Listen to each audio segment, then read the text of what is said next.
is the masterclass. It says, from views to value, winning consumers with YouTube creators. For this, I would request the audience to please welcome the guests with a thunderous round of applause. Mr. Jayesh Moorjani, lead YouTube Shorts Creators and Commerce, YouTube, and Miss Prachi Taneja, Strategic Partner Manager, Google. Please, ladies and gentlemen, a big round of applause for them.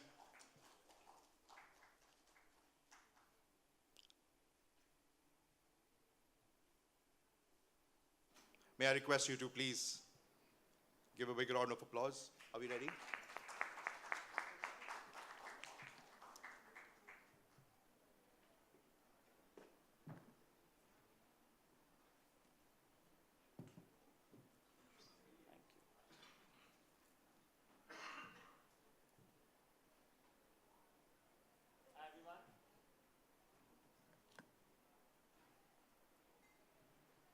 Check. Yeah, looks good. Hi, everyone. Been a long day, I guess. Probably standing between you and evening snacks and some lovely weather outside. But we've got lots of interesting, actually, things to talk about today. What we'll try and do is keep things fairly controversial. We'll share some stats that may be fairly new to you, some claims that you may not have heard before, and hopefully that'll keep things interesting for the next hour. I've got my colleague here, Prachi, as well. I'm Jayesh. I look after Shorts, commerce, and creator monetization for Google. And Prachi is a strategic partner manager for us. We'll have, the next hour, we will be talking about how to really leverage the YouTube creator ecosystem to build brands in the modern world, right? And we know that the creators have become a lot more important. I've sort of run out of words to say while the deck loads, so we'll just wait for that, I guess. But feel free to sort of refresh yourselves with a glass of water or something while we wait for the deck to come.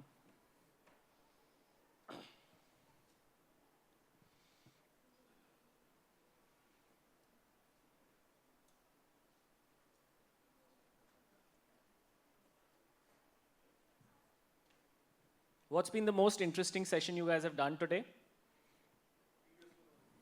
Previous one? Wow, okay. I've got something to live up to.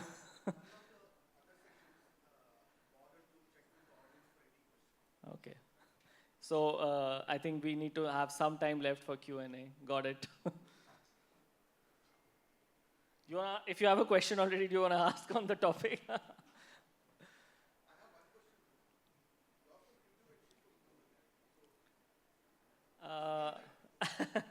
Actually, we're both in YouTube and both in Google.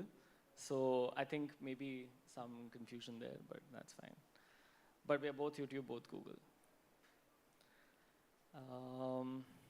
Okay, so the previous session. What was the previous session about? Can someone tell me? Rescale. Okay. How many of you guys here have seen YouTube today? I'm guessing, I'm hoping everyone or pretty much everyone. Okay, most of the people, good. How many of you guys regularly watch YouTube on CTV? Connected TV? Yeah? Okay. Fairly unanimous nods, hand raises. And how many of you guys are on Shorts? Nice, okay. There used to be a time when there were only a few hands up on Shorts, but I think it's fairly transcended and become relatively equal to YouTube in terms of value. Okay, so what we're going to talk about today is how do you actually drive YouTube views to value? And we're going to be talking a lot about creators, right, and YouTube creators. And I'm going to be very honest and upfront here.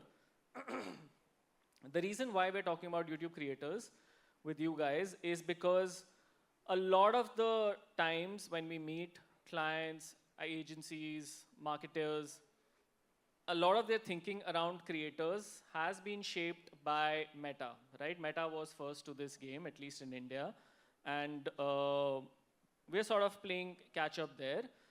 But what we'll talk about is what's different about working with the creator ecosystem on YouTube. How is it different from social? Because they do have their own individual values. I'm not here to put down Meta at all.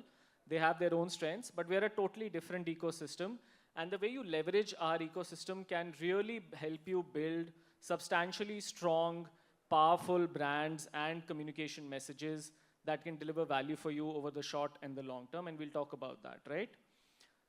I'm not going to convince you that creators are important aspect of building brands in today's world. I think pretty much every brand is now sort of aware that the voice of creators and them lending their authenticity and credibility to a brand is pretty important. I don't think there are too many categories above the price range of maybe 5 to 10,000 that you would end up buying today without going through a creator review first. Today we've got people who are spending their month's salary on a smartphone that they review on YouTube. People are spending their year's salary on a car that they will definitely check out reviews of on YouTube.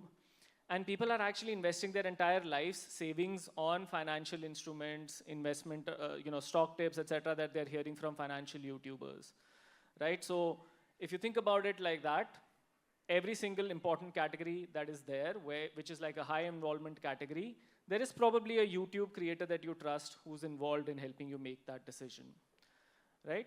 So this is truly, and we feel that YouTube is still fairly under-leveraged when it comes to utilizing creators, because it is the #1 platform that you or any consumer today uses to research and eventually vet or buy into a category.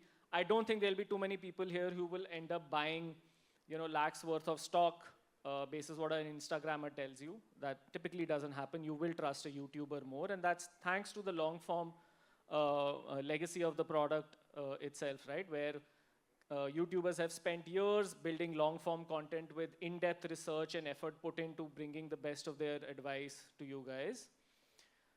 Just a quick state of affairs. There are now more than 100,000 channels on YouTube with more than 100,000 subscribers, and more than 1 million channels over 10,000 subscribers. And more creators are joining this bandwagon, right? So plenty and more of a vibrant ecosystem for you guys to find and work with the creators in your category, in your sub-niche or genre. So there's more than enough of an ecosystem out there, no matter how niche your category might be. Like I said, there are 2 platforms that are doing this. There's, of course, social with Meta. But if you'll think about YouTube and what does it bring onto the table additionally, first things first, if you're going to work with creators, there's a good chance you will start out with YouTube Shorts, because it is easier to make shorts than long form, of course. It's also a lot more cost efficient. And the good part is Shorts, like we saw in the room right now, has already got about 650 million people. So it's roughly about 90% of the overall YouTube monthly active user base in the country, right? So YouTube's about 750 million odd plus, and Shorts within that is now 650 million odd plus, actually touching close to 700 now. This claim is about a year old, but we're pretty much about 90% on Shorts with the overall YouTube ecosystem, right? The good part is, if you're doing creators today with Meta, and you think, hey, is that enough? Absolutely not. Just like you have your video advertising or any of your performance advertising live with multiple channels, in the same way, YouTube actually has 45% of users who are on YouTube Shorts but not on Instagram Reels at all, right? This is a verified claim that we have with GWI panel. And that means that roughly half of the audience that you're reaching out to today out of your potential audience may not even be there on Instagram, and you're likely going to add them as incremental users to any campaigns that you do with creators on YouTube. But here's the fun part about YouTube, right? This is what is different. So what is the one thing that you guys do on YouTube that's different in terms of core fundamental user behavior compared to Instagram? What's the one thing you guys do a lot more of on YouTube compared to Instagram? Search, right? So intent, basically. And it's a beautiful behavior that actually translates to very, very important metrics that differ creator campaigns therefore on YouTube compared to Instagram. A social feed, if you'll do any internet research, just do this as like a time pass for maybe 30 minutes someday in the coming week. Social platforms operate on this algorithm called the banana algorithm, right? Which means the shelf life of a banana, which is about 3 days, is typically what a content will trend on social, right? 3 days or so, that's the topicality that social gives to a particular trend, and then that trend goes away. However, on YouTube, because of this intent behavior, because of this search behavior, the amount of views that a content gets after the first month of upload, not even the first 3 days, right? Usually you'll get about 70% of views on a social content within the first 3 to 5 days. On YouTube, 40% of the views and 30% of the clicks actually come after the first month of a campaign, right? Month of the organic asset going live. And that completely changes the game, because most of you guys in this room, I know, will have processes in place before approving content that goes on live on platforms such as a Meta, such as a YouTube, and that will typically take more than 3 days, right? So if I told you that 75% of trends on Meta don't even last beyond 3 days, then that's something that's very difficult for brands to jump onto as a bandwagon with all their approval processes, with all of their workings of, you know, getting a creative made by an agency, then putting it into approval, taking legal approval, finally putting it online, getting approvals for boosting, etc., and that trend is already gone, right? So unfortunately, that is something that's not super friendly to brand boosting, and this is where YouTube's algorithm comes into play, right? So 65% of the watch time actually comes after the first month. And I'll give you a couple of examples. One is a slightly old one of our biggest creator campaigns of last year. There's this creator that we have called Bihari Ladka, did a brand collaboration with Wheel. Somewhere now, actually 36 crores, this number keeps changing. 90% of the views of this ad have come, and I'm talking about organic here, not boosted. 90% of the organic views have actually come after the first 1 month, right? So we're just about a year plus into it. Same thing this year, March, April of this year. Big creators, she's got about 65 lakh subscribers. I think this is also now touching about 15 crore views. 75% of the views have come after the first 1 month, right? Organically. And I'm not saying that organic is the only thing that you should care about, of course not. We'll come to what paid does for your campaigns. But that's the beauty of building content here. It is giving so much back, even a month or a year into its life or into its shelf life on the media table, right? Not just that. If you're a category or a product that's available on e-commerce platforms, the likes of Flipkart, Myntra, Nykaa, and we're getting more and more platforms added on to our shopping affiliate program, you can actually link your product with an affiliate link on YouTube, and that stays live for as long as your commission or that affiliate partnership stays live. So imagine if that content has been live for a year, you've got a makeup product that you're touting as a wedding makeup product, right? Every time the wedding season comes, and we have 4 of them in the year, and we have it 4 times every year, or that content will likely get views again and again, and it will continue to give you GMV on the back of that affiliate product linkage on whatever platform you link it with.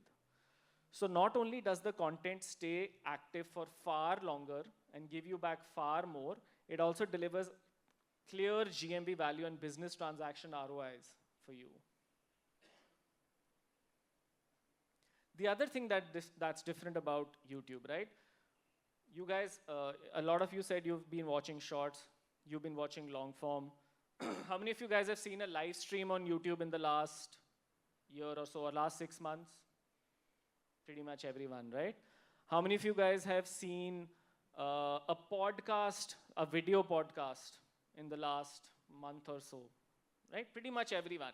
And again, see the beauty of the platform, right? You're seeing all of these different formats along with, of course, the regular video on demand and shorts that you have seen. And it's just a different way for you to interface with your consumer, right? We know the classic marketing theory that when you consume the same ad in a different format or on a different medium, it actually has a multiplicative effect. It has an additive multiplier to making impact on brand saliency. And that's the beauty of our platform, that you have multiple ways to interact and interface with your consumer. And that is why when brands are working with our creators, they're not just doing your typical short form deals, which you of course see with Reels on an Instagram, but they're also doing creator shows. They're taking our creators and making ads with them. They're doing long form, and they're even doing like creator channel takeovers, right? Because that's the thing. People subscribe to creators and watch their content again and again on YouTube.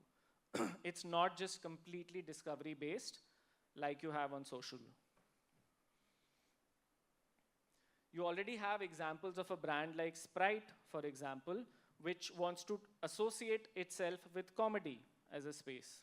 So of course they're doing their ads, they're doing it with a lot of the personalities that have in fact become famous on YouTube, the likes of a Kapil Sharma, Sunil Grover is now their latest brand ambassador. So they're doing creator ads, but they're also working with hundreds of comedy creators to create short form integrations. They're also working with us to create long form IP content with this episodic series called Classmates, which is like a long form episode. They've already done 2 seasons of it. And they're just generally associating with comedy and making sure that the consumer is building that association between Sprite and comedy in multiple different ways, right? Not just the Sunil Grover ad that you might have seen recently. Let's take a very different category example, insurance, right? You would think it's much more boring, what's the role for creators? Actually, the role for creators is even more important because it's a more serious product. So like I mentioned, what a YouTuber says about an insurance product can actually be much more valuable. So of course, they've got their celebrity assets, but they've also got their regional celebrity, regional social assets that they're working with us across all different regional markets of the country, where we've got locally popular influencers. They're building topicality in seasonal moments like IPL, where they've associated with a couple of teams, and they put that content out. And then they've also worked with Food Farmer, one of our very popular health YouTubers, to make long-form content on a series around health, right? So this is like a 4-episode series that he made for Star Health in partnership with them. Star Health was one of the fastest growing insurance players last year, and that's because they're making sure that their brand is being exposed to a user, to a potential consumer, with all these different facets of the brand's personality being exposed through all these different formats. And of course, at the end of the day, it has to translate down to business. And are we seeing that? Absolutely. We are seeing creator campaigns deliver far more value when added to brand assets at any stage of the funnel, whether it's awareness, whether it's consideration, or purchase intent. We are seeing creator assets actually add to brand campaigns significantly.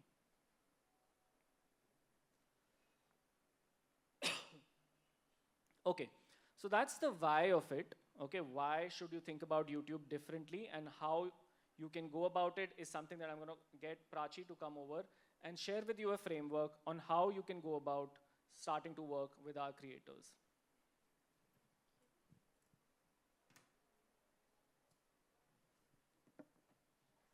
Okay, thank you. I just want to quickly start off by asking, a lot of you said we did use YouTube. We did see long form and short form. So can any of you tell me what could be some of the top performing categories that you would pick for your brand when you're picking YouTube? What would be that category that you think works really well on YouTube? Okay, comedy, yes. Shorts is one of our formats. So what else could it be? Okay, and? Okay, okay. While I would say within those 5 answers that I've got, we've already covered 5 categories. But let me tell you, this is not where we end, right? Categories where we build niche are also existing on YouTube, be it food, be it gaming, be it horror. There's literally a creator with us who creates horror podcasts, and you wouldn't believe is working with a brand who creates resumes. What? What would he be doing with a brand that creates resumes? He's creating resume horror stories that you would have never thought of, right? So YouTube is not just predictable or unpredictable. There are so many categories that sit on YouTube which you may or might not know about, right? Another thing I think I would start off with, Jayesh spoke about search. A lot of you also said search. A lot of you said long form, short form, right? Can you tell me, when you create content when it comes to our platform and our competition, right? What is that one thing that you feel is differentiated between both of them? When you're picking for your brands, how do you choose what content should be on competition and what should be on YouTube?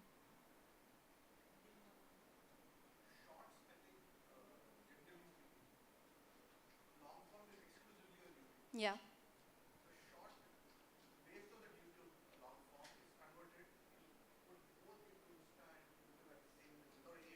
Hmm. Now, I will tell you one more thing, right? Now, YouTube is not only a multi-format platform, but it's also a platform where your content lives forever. Even me, we might not be living forever, but your content is definitely going to live there. And I'll give you an example of what Jayesh mentioned, the longevity when it comes to your campaigns, right? We saw the campaign which Bihari Ladka did last year, and Saloni did this year, and you saw the organic numbers. Let me tell you, there was a creator who 5 years ago created a piece of content which was full day, he's just eating junk. I'm not going to name the brand, but he did for a particular brand. He only got 250K views. 5 years down the line, it has 5 million views. Now, great. One of the examples, like how Jayesh mentioned, right? But let me tell you, when it's on YouTube and it's your brand, you can even 5 years later go back to your creator, get rights, and tag your product on YouTube. That is something you cannot do on any other platform. Not only it's multi-format, it gives you an opportunity to bring and build library for your brand content, which you might not be able to do in comparison to any D2C brand that's doing at the moment, right? Now, we've discussed why YouTube, what our competition is doing, creators. There's a threefold strategy, which is very easy to remember, and that's what we're going to discuss with you now. It's called bring, build, and boost. Now, you're going to be like, I'm already spending so much money when it comes to competition. Why and how should I invest on YouTube? It's as simple as two principles that we're going to discuss with you. One of them is adapting what you already have, and that in a very layman term, it could be your social first strategy. So how do you build social first strategy when it comes to YouTube in two easy, simple steps? The first is going to be lift and shift. But I'll tell you again why we are moving to lift and shift. There are two different numbers that I want you to remember. This is a Nielsen case study that's in front of you, which actually talks about when you look at ROI-driven assets, 50% of those assets are creator assets, okay? And the second bit is, if you ever get confused, and there are so many times we get this question asked, when it's a brand asset or a creator asset, what should my split be, right? Can anyone tell me what should your split be between a brand asset and a creator asset on a platform? Should it be 70-30? Should it be 60-40? What should be the split when you're actually looking to boost content? But still, if you feel if you are going ahead as a brand, what would be a split that you would go ahead between brand and creator assets? Well, maybe that's where we will achieve. Not really, because your brand assets not only drive awareness and are very claims heavy, whereas your creator assets are something that not only amplify that claim, but also provide relatability, right? There is some nuance to it on why you should do what your brand assets bring forth, right? At this point, it's a 50-50 split that actually tells you on one of our products, which is DG campaigns. If you have 50% of brand assets and 50% of creator assets, you will have 15% more conversion. And that's not an easy number to get from a brand POV, right? You can.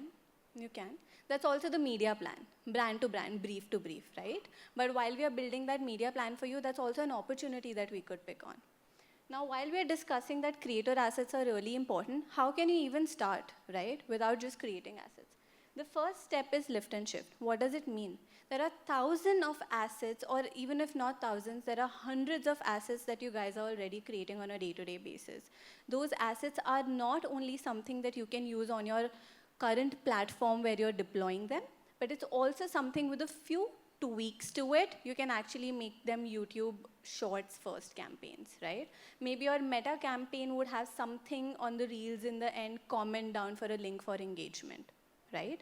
But something on YouTube Shorts, you could not only talk about comment, but you could also see from one of our metrics, AVD, how did that content perform? Now, AVD is average view duration. When you have something created with the creator content, you are able to see from their metrics, how did that content perform? And that is when you can plan your next month's bulk content. So first, if you're ready to pilot and start and kick off on YouTube, the first step is where you can start with lift and shift. Lift and shift ads are not only just something as YouTube Shorts where you just completely, we would say, just pick and deploy. There are certain tweaks that will definitely help you, and we will look in the further slides how you can actually kind of make those tweaks and move ahead. Now, not only long form and short form, we have, like how Jayesh mentioned, long form, short form, live stream, right? YouTube is a multi-format platform. When all of it come together and combined, what you actually see is the best of creative performance that you can actually get on YouTube as a platform. So 3 simple steps: you lift and shift your ads that are just YouTube Shorts first with slight tweaks. You can also connect your shorts back and link them to your long form content that you're actually creating. So that not only serves as individual asset, but also retargets your audience to long form content. And the third bit could be when you're boosting, you can actually customize for YouTube Shorts platform and see creative performance actually skyrocket through in terms of the 15% that I'm definitely talking about. Now, shorts form video ads on any other platform versus YouTube Shorts, we've actually seen just in long-term brand growth about 21% of increase in not only effectiveness, but also brand attention. Now, what would this 21% increase be, right? Are people, you might say there is no engagement on YouTube versus Meta. How would you see on YouTube? When you're doing shorts versus long form, what is something that you would expect out of the audience or your TG to interact and understand? Yes. Long form would be more for educational purpose, whereas shorts and all will be very direct. Yeah. Because of the time span. Yeah, and also what it does, it actually creates a base for your entire brief. So many of times we've been told there needs to be some sort of pre-launch, launch, and sustenance, right? So not only shorts is varied where you can use it across all 3 different pillars when it comes to your brand, but it's also something that we spoke about when you link it back to your long form. These are also snippets that create brand recall, right? That's where your 20% increase and effectiveness actually comes in. The brand recall that all the brand managers are taught about as a jargon to have in our mind, that is something which can come with multi-format only on YouTube. Now, the second bit is we've focused, piloted, created some assets for another platform, tweaked them from YouTube. But what if we want to create YouTube first assets and actually create something basis best practices, right? That is something we're going to look at now. What are some of the best practices that can actually help you create content for YouTube? Not only think of creating assets which are native to the platform. What would we mean by native to the platform is understanding the requirements. Like on how reels you cannot create content beyond over a minute. On YouTube Shorts, there is so much that you can do between a 10, 20, 30, 40, 60 seconder, right? And then move to your long form content as well. When you're creating content, not only look at your target audience, but also look at the target audience that's consuming content of the creators that you're working with, because that's who you're actually going to reach. So when you're picking creators, always ask your agencies or the creator directly to help you with a metric on YouTube called AVD, which is average view duration. It helps you understand till what point did the creator content actually reached their audience and where did it drop off. That will help you plan your content a bit more better. The third would be when you're thinking of marketing objectives, go slightly beyond building a creative story. Now, what do I mean by that? Suppose we have a hair fall shampoo brand, right? Can anyone tell me what sort of creators would you pick for a hair fall shampoo brand? Lifestyle, beauty, travel. Okay, who else? Horror, yes, for sure. And what else can we pick? Yeah. Now whatever we've picked are the generic ones we'll go for, right? But tell me, do mom influencers don't have hair fall? Do our siblings don't have hair fall? There are times where literally our colleagues are having discussions with us and we are talking about hair fall, right? So that's what we discover when we talk about creative storytelling. Creative storytelling isn't just your scripts, it's also moving beyond the notions we have in our mind when we pick creators. from a travel creator to a food creator, to a mom creator, to a male creator and a gaming creator. Everyone faces hair fall. So not only broaden your horizon when you're thinking of target audience, but also when you're thinking of creative ways to do storytelling with your assets. And last, not the least, always pilot, right? When you experiment and then reiterate is when you understand in initial first 1 or 2 months. Yes, sorry.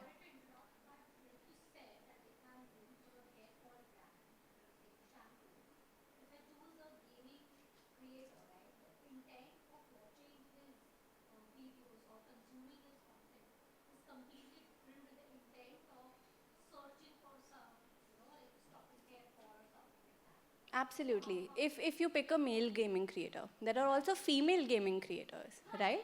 Yeah.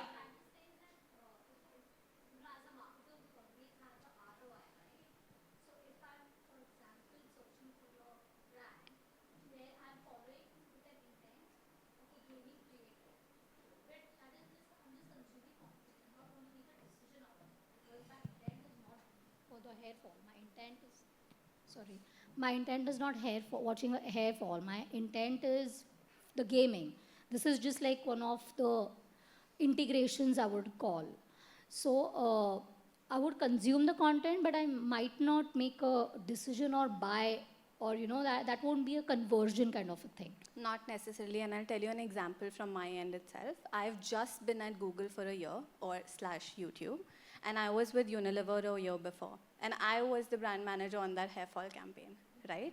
So the fact that ROI is not just limited to conversions, it's also me building my audience, me reaching to my audience wherever that audience exists, right? And how many times will I reroute and work with just those lifestyle creators, or those food creators, or just travel creators, right? A different nuance in storytelling not only allows you as a brand POC to reach out to different audience. Yes, the split might not be as 50-50 what you might reach for a lifestyle creator, but that 80-20 to a 70-30 is a newer audience base that you're accumulating. Now, you don't have to work with a gamer creator every month. But once in 3 months, you're also targeting to a newer audience, to a right mix that you can pilot. And that's when you talk about experiment, right? Hope that answers the question. Thank you. Sorry, I have a question here on your left. Yes. Hi. So, how does YouTube help in B2B brands, specifically in deep tech or in deep fin kind of brands, where your clientele itself is a very small audience, but you still need to influence them in some way? Wouldn't LinkedIn be a better option than YouTube for such kind of brands and accounts? Again, I feel, and this is from a brand manager's POV, one platform doesn't serve all purpose, right? And LinkedIn also is at upcoming aspects of where you see it as a platform.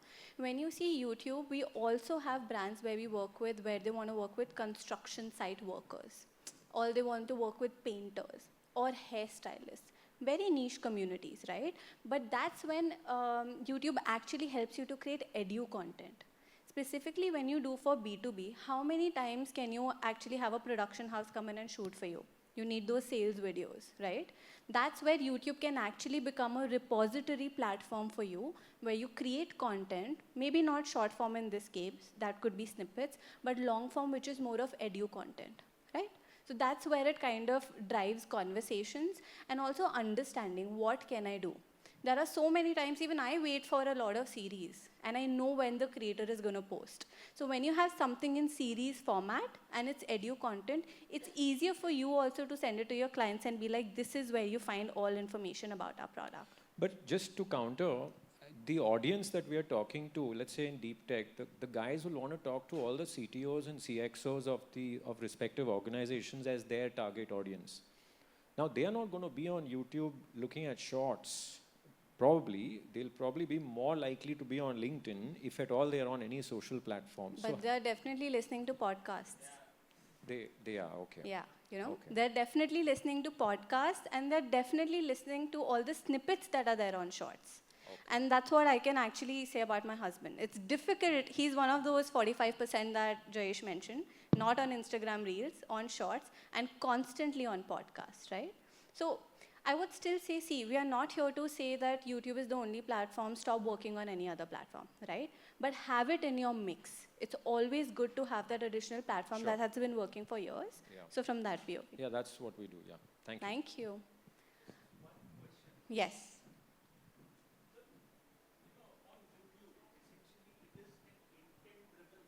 Yes. So let us say I am a chemical manufacturer, wanting to market to pharma buyers, someone sitting inside a pharma company. Now it's intent-driven content search. In what situations will there be a pharma person searching on YouTube for content which pertains to chemicals? I think that's another question. And yes, agree, it's not a platform for mainly B2B. From whatever you have said, it's primarily for B2C. But under what situations will it really work for B2B when the whole construct is intent-driven search? I am for sure no one is searching and going for chemicals and just B2B focus. But Correct. like I said, one of the formats that works really well on YouTube is podcasts. Second bit is they might not be searching. But when they're asking you questions and you have content resting on YouTube, you can definitely share the videos with them, right? Like the construction website that I spoke to you about, we actually had a brand who just wanted to work with construction workers.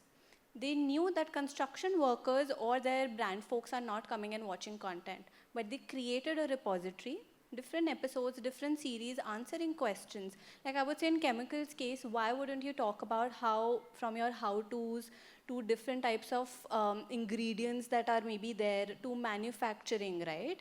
That again, under the edu content umbrella, you can share those links with the audience. Might not be from same perspective as a B2C, but still holds a lot of importance from edu content. Sure. So primarily it can serve as a repository. 100%. And also talk about, like I'll tell you, when we spoke about lifestyle creators, right? They not only spoke to these, now they don't go and talk to construction workers, but while they did their vlogs, they definitely spoke about their journey. I'm also looking to look at someone's relatable journey when I'm coming to YouTube, right? So maybe even you could have a podcast. That could be your more B2C and B2B. And maybe next time when we meet, we would be hearing from you if that worked or not, yeah? But separately, if there are questions, we can separately work on numbers and tell you what actually exists, yeah? Thank you. Yes. Okay. Okay. So then last 3 steps basically to sum up what we discussed. Something that you need to create definitely shouldn't look like in the face ad. That should be something which has more storytelling and actually reaches out to your audience. To capture and garner the attention, you actually have to focus on what you want to communicate. So focus on the benefit. That is something that you're trying to relate to and get in the end, which is like a CTA. The third bit is when you're creating a multi-sensory experience, what do you mean by that? Experiment with 2-3 different hooks, right? Don't stick on something which is just like a one-off and keep repeating it month on month. The next would be definitely have supers. There is a larger audience that consumes content without even hearing the audio. So supers actually helps to modify and understand what the creator or the content is actually trying to relay. When you showcase your objective in terms of your format, be it long form or short form, just to have more results, try and show the product in different ways, right? Just don't put it in front of the camera. Try putting usage shots. Try putting something which you will actually do in a normal day-to-day scenario. And something which we've always spoken about is the first 5 seconds. They're the key where you establish what you want the user to take from your video and understand what they can actually expect out of it. The next bit is your product should be front and center, but I would also say not be front and center where it's someone just speaking to the camera and have a product next to them. Try more of usage shots or talking about the packaging or something that's actually worked for them. Second bit is when you have the benefit, right? Try to have 1 or 2 benefits in focus. You can have different pieces of content, but don't try to put everything in one piece of content. And the third will be how do you engage with your audience? Ask them to comment. Ask them to share their experiences. Ask them to talk about if they have any other recommendations apart from your product being served. That actually helps you to not only build engagement, but also understand how you can build forth the next content that you plan. Well, that's on Bring, 2 simple steps, and what we've kind of decoded how you can actually create content. The third is going to be how you can actually build with YouTube when it comes to creators. There are 4 simple rules, which is creator selection, creator roster, asset variety, and creative production. The first one being creator selection. Now, we've spoken to a lot of folks and they say, but I don't know how do I search for creators on YouTube. I search for travel creators, but I only find 10 creators on YouTube. Well, we actually solve that problem with something called CPH, which is a Creator Partnerships Hub. If you have Google Ads, that's all you need, your Google Ads ID. Just go in your Google Ads account, and on your left, you'll actually see CPH as Creator Partnerships Hub, how you can see here in the screenshot. It not only helps you to find creators, but it also gives you creator data to understand their audience and also the sort of content, how it's performing well for them, right? So that's how you can actually search for the right creators for your brand without just going and randomly searching otherwise. Now, this is something that's a case study which Adobe actually did. This is a global case study. They worked with a creator who had about 5.9 million subscribers at this point, 6.5 million subscribers.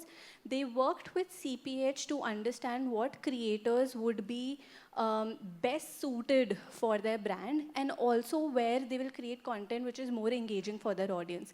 So just to match the right creator expertise and also understand what the audience could be, they not only themselves use CPH, but they also had their agency working back and forth.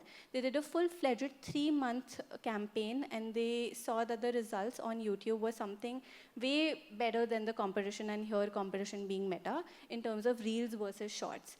The numbers were somewhere around, they saw about a 30% uplift when it came to Adobe. And yeah, that's how you can also use Creator Partnerships Hub to search for right creators for your brands. The second bit is how do you build a creator roster? Like we spoke about finding the right creator genre, it's also important to understand what is your correct tier mix that you can go with. What you see here is macro, micro, and nano creators, right? And mega. Usually your nano and your micro creators should be between somewhere about 50% who are actually creating content and awareness for you. And the rest of it should be basis your brief, again, between your macro and mega creators. Your macro creators are somewhere helping you not only bridge the gap when it comes to getting the reach that you are actually looking at and also scale up those numbers. But micro creators also try to build in deep expertise when it comes about what do you want to convey, right? And nano creators amplify the conversation. That X creator said so and so, and I also went ahead and tried, right? That is something helps you to build numbers in bulk and create more talkability. You could also say that word of mouth through creators could be a version of nano creators working for you. Now, YouTube Creator Partnerships API is something that's usually where we have about like 25 plus agencies and a lot many more media agencies who have this API and get direct data to understand that, you know, what data segments are available, how you can put creator benchmarks. When we speak about as a brand, what could the SOV be? How do I actually check on metrics? So that is where you can actually get that information from the API. What are the affinities and the in-market segments where I can actually look at for a particular brief that sits on? You can definitely work on YouTube shopping affiliates. Jayesh spoke about Flipkart, Myntra, Tira, Nykaa, Purple. These are 5 of the platforms that rest with us at this point, but obviously we're getting many more. Then we also spoke about how organic works really well, but after I complete this segment, we will also speak about the role of Boost, the paid media that you actually see when you work with creators. Second is brand mention timestamps. If you actually even have any creator who has created content for you, say about 3 or 4 years before, and you actually want to go ahead and tag your product, you can even do it at this point of time, obviously after getting rights from them. The next is going to be different dynamic brand segments that you can tap on YouTube. And then external links on Shorts. This is a recent bit where people have just asked us all the time, are links back? Yes, external links on Shorts are back now. The next bit is asset variety. We spoke about the 50-50 split where I said creator and brand assets actually show you that 15% conversion. What did I mean by that? What I meant is when you're thinking of long form, please don't forget short form. And when you're thinking of short form, then don't forget about long form. Both of them go hand in hand. Not only the idea is to just link and create different assets, but this is an entire consumer journey that you build with multi-format system which only exists on YouTube. Long form will definitely be longer videos with integrations of your brands, but shorts is something that will be very direct in terms of reaching out to what you want to convey. That's why you also have feed where you can put an image or say just like a static which can go on creators feed talking about one of the shorts that's gonna come. It can move to shorts format saying, okay, the shorts is finally live. While the creator is speaking on the shorts can come back that in 2 days, please wait for the long form video that's gonna come and I'm gonna explain it in detail. So that is how you can actually build like an entire consumer journey where you're speaking to your creators. So next time when you speak to them, and specifically for YouTube, ask them for multi-format packages that will also help you to kind of modify the fee that you pay to the creator because it's a bulk deal for them as well. Now you see Supergoop, again, a global brand. I'm not sure about how much the guys know here, but I'm sure girls definitely know about Supergoop sunscreen. We have Lisa Koshy who did this multi-format campaign for their newest sunscreen. She has about 16.6 million subscribers, but when she actually went ahead and did multi-format content where she had statics, she had shorts, and she also had long-form content, you actually saw a 93% increase in searches. Not only for the brand just asking about the products, but also asking them when is their next launch when it, with respect to other different products with related to Supergoop. You can not only plan when it comes to multi-format ecosystem with long form and short form, just stagger it throughout the year. Maybe in the first half of the year where moments are less, festives are less, you can amplify more on shorts and statics. That's where you can actually look at. And while you move to your Q2, moving to festive, definitely start investing more in long form plus short form together. And that's how you can build your entire annual plan with just YouTube as multi-format notion. Now, creative production, I know we've spoken about some things, ABCDs in terms of remembering what your creative assets could be, but another bit is definitely inspire your creators. Please don't give them those boring briefs which just have claims. Explain them what those claims mean. They also need to understand those claims better to create content for you. They would also kind of come up with scripts which actually work for their audience because your brand content will rest on their page. Right? So help them with little insights to understand what those claims actually mean, right? The second could be when you show the value of your product, please just don't say this is my product and this is the 5 things it does. Talk about the consumer research you would have done. Talk about any studies that you would have done. If there are any numbers or claims that you want them to speak about, help them understanding the product a bit better than just showcasing on how beautiful it is and how the content would work. And the third would be your story formats. Embrace different formats that sit here. They are there for a different reason. Please don't ask creator to just create a long form asset in the face of a shorts or have shorts integration just like 10-seconder on a long form. Use your multi-format wisely for what it is actually there. And that's how you can connect it back. This is actually an Indian case study. About 4 months ago, we worked with Nykaa Fashion. We saw 66% higher increase in orders, specifically for fashion cohort with Nykaa Fashion. We not only worked with them to understand what sort of creators they wanted, they did use CPH with one of our agencies. They not only explored different formats, but high form, short form content was something that worked really well for them. They also saw a lower CPM, somewhere around I think about 29% less when it came to CPM, and these are the numbers they were not able to see with any other platform. So fashion first YouTube short content definitely worked for them, and now we are working with them for an annual plan just which is beauty and shorts first. Now this is a quick recap. Your creator selection, creator roster, and asset variety are your key 3 top points when you're thinking what to do on YouTube. And in the end, for you to understand, I finally executed my campaign, give that creative freedom to the creator that you have picked. Instead of telling the creator, I chose you, but do what I want you to do, right? That creative freedom is gonna help them create the content that actually works on their platform. Okay, I think I'll hand it over to Jayesh. Anyway, I've taken a lot more time. All right, I've got about 5 minutes. Thanks, Prachi, for that. I'll actually pick up from the previous slide here with Nika. I think there's one number that we've not highlighted a lot, but you should really take note of, which is the number of creatives, right? And the number of creatives here is actually a small number. It's about 10 influencers, and they delivered their entire campaign with just 10 influencers, right? 10 creators. Now, what does that mean? That means that you don't necessarily need to make thousands or hundreds of assets with creators every month to make your brand viable with creator ecosystem, right? That's not the way to go about it. And the reason for that is most creators or social influencers on Meta will charge you roughly, if you're a well-known brand and you're fairly premium, they will actually charge you about ₹1 per view that they claim that they will give you organically. But even if you're able to go via a large agency and you get a good rate, they will typically say, hey, my content is going to get you 100,000 views, so I'm going to charge you 50,000 rupees, right? So 50 paise per view is what you will cost. But please note that when you actually promote your videos, either on Meta or on YouTube or on TV for that matter, the typical cost that you benchmark against is anywhere between 5 to 10 paise per view. Okay, that's the typical cost of paid media, which means if your assets stay organic on any platform, could be Meta, could be YouTube, it's actually going to be 10x more expensive, and it's impossible for you guys to build a strong, robust, financially viable P&L for any brand in the long term with just an organic strategy on creators, okay? It just doesn't work. And feel free to try this and burn some money while trying to beat these numbers. Doesn't really turn out like that. Not just that. She had made a good point around saying, you know, I'm going to make content around hair fall with a gamer. What is the intent there? It may not be valuable.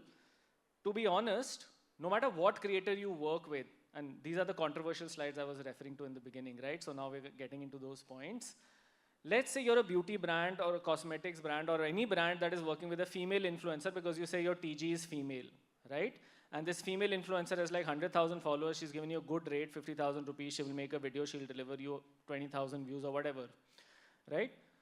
Unfortunately, once a creator or an influencer on social goes beyond anywhere like a 50,000 number on followers or subscribers, their follower base or subscriber base starts to look like the base of the platform itself. Okay, it becomes super demographic in nature of the platform. And unfortunately, that means if you're telling your agencies, yeah, find me creators who reach out to females in the top 10 cities, who buy online products, etc., etc., unfortunately, it doesn't work like that. There are no such creators that only cater to those audiences. As soon as that base becomes large, it starts to represent the demographics of the platform, which are similar for both. 33% female for Instagram, 34% female for YouTube, blah, blah, right? The same kind of demographics. So let's say this creator is giving you 20,000 views. Unfortunately, the number of females in the top 12 cities who would have seen it is actually only 1,000 out of the 20,000, right? And everything else will be people who are not part of your TG. So that 50 paise per view that the creator is charging you, when you'll apply on this filter, will actually become further 10x. Okay, it will become 5 rupees per view to an actual TG.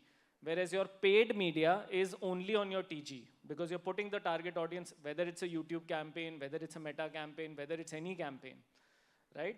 So it's actually 100x more expensive. Okay, so just make sure that you're aware of this. Now, 20,000 views. Unfortunately, and most of you in this audience will not know this, those views are actually counted not in 10 seconds, not at 3 seconds. It's actually counted at 0 seconds. Okay? So what that creator is telling you, hey, I'm giving you 30,000 views, 50,000 views. Those views are counted at 0 seconds. Same thing on Instagram, actually. They started it. We used to have 4 seconds. Unfortunately, we had to come down to 0 seconds because creators started telling us that we get less views on YouTube because we were counting at 4 seconds. So we brought it down to 0 seconds. And actually, this metric is supposed to be platform facing for the creators. This is not meant to be a business metric. This is not meant to be a brand metric. You should not care about this. What you should ask is, you're giving me 20,000 views. What's the average view duration for these views that you're giving me? Look at those. And that's where YouTube does beautifully because our views tend to be at least 4 to 5x longer. Again, go and test this. Take the same lift and shift like Prachi was mentioning. From social, we don't want you to make separate assets for YouTube, right? Work with the same creators who have a presence on both platforms. take rights for both, put it on both, see the average view durations, you will realize that YouTube's actually longer. But unfortunately, even then, unless you start boosting, your cost parameters are what I showed it to you, up to 50 to 100 times more expensive when it comes to your TG, right? We've already done the testing with brands. Even when you put the cost of promoting added to the cost of production, you still get 3x ROI on assets that you're promoting versus assets that you let stay organic, right? Because guess what? In that same example, right, where I mentioned, you have to try and find then female creators who are, you can talk about your hair fall product. You work with 100 of them. Firstly, you will get those views which are being counted at 0 seconds and you think you're doing a great job delivering 100,000 views. Secondly, you don't even know the overlap between those views, right? Whereas on paid media, you will be able to deduplicate between the views you're reaching. You will be able to see your exact unique reach of the audience that you have. Again, super important. And that's why when you start promoting, instead of trying to build 500 assets with 500 creators because you think you want to build a large reach for your product, work with 5 or 10, build better assets, and then promote to the same audience that you think those 500 would reach out to, just that you will end up actually reaching out to 100x more, and you will get much better ROIs. Right? These are the numbers that I mentioned. This is why when you actually start putting in campaigns, these results are not from organic campaigns. These results are from paid campaigns. It's when you add creator assets to your brand campaigns in paid campaign results, that's when you start seeing these kind of efficiencies come in across the funnel. Right? And like I mentioned, you can add these campaigns to any kind of campaign, whether awareness, whether consideration, or demand gen campaigns, which are our performance campaigns. Although we now have data over several creator campaigns to know that creator assets actually work better for some of the lower funnel objectives. When you have like a complicated product, you need to explain how-tos, or you want to drive pure performance. Whereas for your standard branded, branding campaigns, building saliency, top of mind, you have a new product, you have a new launch, typical brand assets still work a little better, right? Because you're able to focus on the brand a lot more and make it seem more authentic there. Secondly, how do you actually measure the success of your campaigns? And the trick here is not to invent or come up with a way to measure the success of your creator campaigns. If you'll speak with agencies, many of the agencies will talk about this thing called engagement rate. Engagement rate, unfortunately, has zero correlation with business. It is now proven over a long term that an engagement rate on an asset has absolutely no correlation to what business that asset would have driven. Okay, and you can check this with Meta also. It's not just us as YouTube saying it. Even Meta will tell you the same thing, unfortunately. So if you've been tracking ROAS or CPAs on your typical performance assets, you have to do the same with your creator assets. Do not invent new metrics to make your creator asset spends justifiable. Okay? Engagement rate means nothing. We've seen ads where it was a sunscreen integration and the creator spoke about how she finds the weather in Mumbai a lot better than the weather in Delhi. There were hundreds of thousands of comments which started getting into a Delhi versus Mumbai battle, and the asset had the best engagement rate out of 100 assets.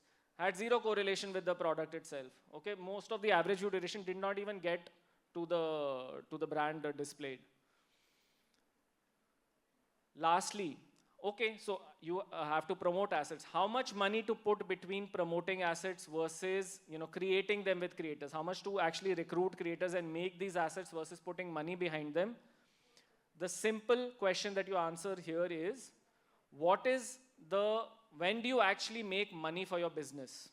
When you're making the asset or when you're actually showing that asset to someone? Right? When you show your asset, the paid media is actually the profit center for you, and the production is actually cost center. Every single dollar you give to a creator to make an asset for you is a cost center. It's not going into showing that money for you. You just saw what the organic views actually are like. So again, learn from 40 years of advertising on TV, 20 of which have happened on TV and YouTube. This formula and this ratio already exists. There are hundreds of thousands of CPG brands that have tested this formula on how much do you invest on making an asset, whether it's a 5 crore Shah Rukh Khan asset or a 5 lakh creator asset, doesn't matter. you should try and put at least 5 to 10x more of that into promoting that asset to show it to a different audience. Because you make money when that asset is shown to an audience, not when you're making that asset, okay? So that ratio also doesn't change. So the trick is not to come up with a metric to evaluate how to measure your campaigns, what should you actually look for in terms of metrics, or come up with new formulas on how much to spend on making those assets. The trick is very simple. Have good quality creator assets, have a few of them, and put all your business might into showing those assets to your actual TG, right? And that's it. Last thing, what kind of creator should I put more money behind? Is it the smaller guys? Is it the bigger guys? So good news and bad news.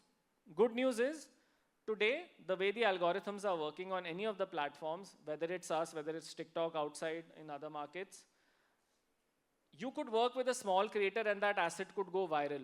But like you've seen, 99.9% of campaigns do not go viral, so don't plan for it.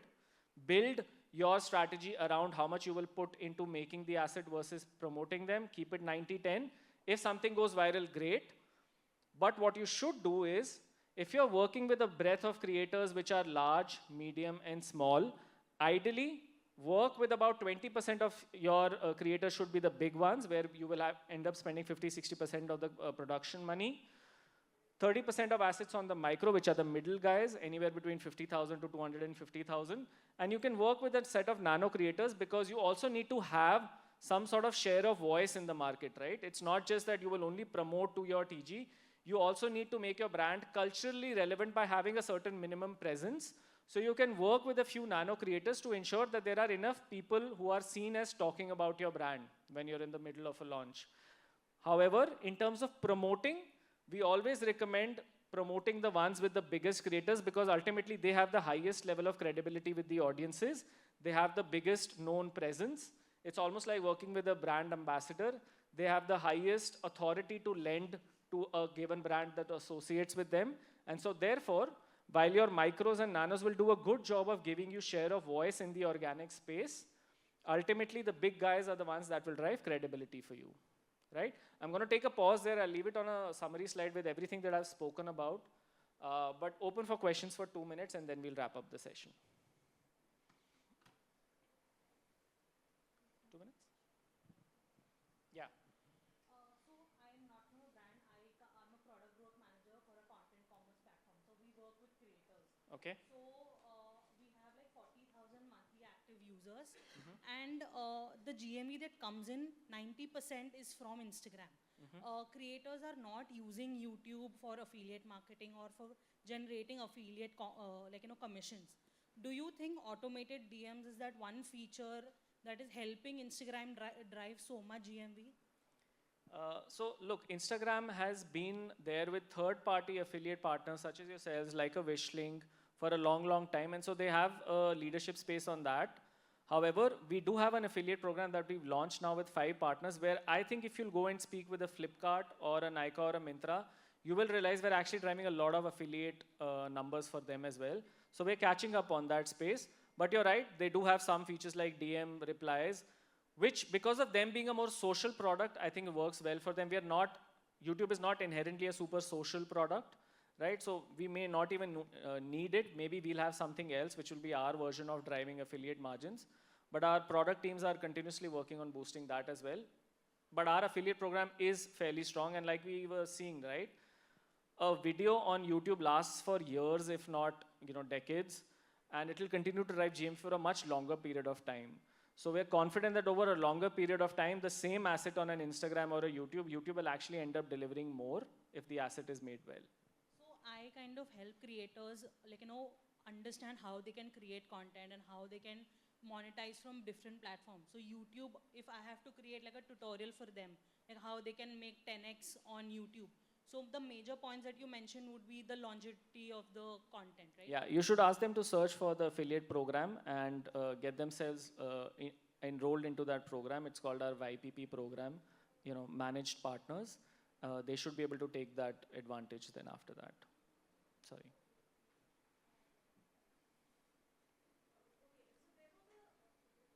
I can hear you.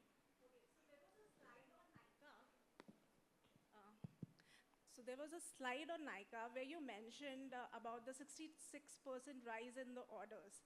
So that made me really happy because I got excited about the mechanism YouTube uses to maintain sales data.